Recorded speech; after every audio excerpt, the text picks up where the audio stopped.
Hello friends, welcome to my channel. வாங்க வீடியோக்குள்ளே போகலாம்.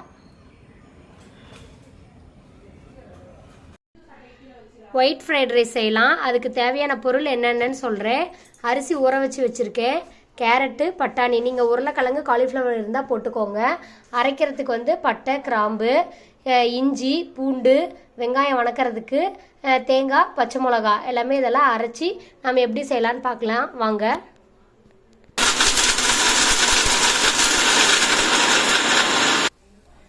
குக்கரில் கொஞ்சம் நெய் விட்டுக்கோங்க. வெங்காயம், பச்சை மிளகா போட்டுக்கலாம். போட்டு நல்லா வதக்கிக்கலாம். வெங்காயம் கொஞ்சம் வணங்கியிருக்கு. இப்போ வந்து பட்டாணி போட்டுக்கலாம். கேரட்டையும் போட்டுக்கலாம்.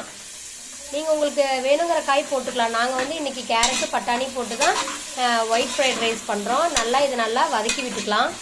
காய் கொஞ்சம் வணங்கிருச்சு. இப்போ வந்து அரைச்சோம் இல்லையா, அதை வந்து அந்த பேஸ்ட்டு இதில் போட்டுக்குவோம்.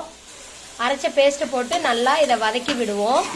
நல்லா வதக்கி விட்டுட்டு அரிசிக்கு தேவையான தண்ணியை ஊற்றி நல்லா கொதிக்க விடலாம். இப்போ 1 டம்ளர் அரிசிக்கு 2.5 டம்ளர் தண்ணி எடுத்துக்கோங்க. நான் அந்த மாதிரி தான் எடுத்திருக்கேன். இதை நல்லா இப்போ கொதி வந்ததும் நம்ம ஊற வச்ச அரிசியை வந்து இதில் போட்டுட்டு உப்பு தேவையான அளவு உப்பு போட்டு 2 விசில் விட்டு இறக்கணும்னா நமக்கு வந்து ஒயிட் ஃப்ரைட் ரைஸ் ரெடி ஆயிரும். நல்லா கொதி வந்துருச்சு. இப்போ வந்து நம்ம வந்து ஊற வச்ச அரிசி அதில் போட்டுக்கலாம்.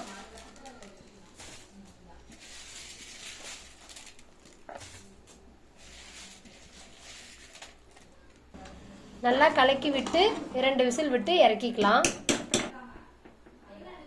2 விசில் விட்டு இறக்கியாச்சு. இப்போ நம்ம அதை கிளறி பார்க்கலாம்.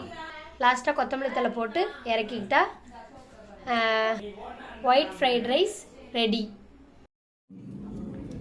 தேங்க்ஸ் ஃபார் வாட்சிங். வீடியோ பிடிச்சிருந்தா லைக் பண்ணுங்கள், ஷேர் பண்ணுங்கள், மறக்காமல் கமெண்ட் பண்ணுங்கள்.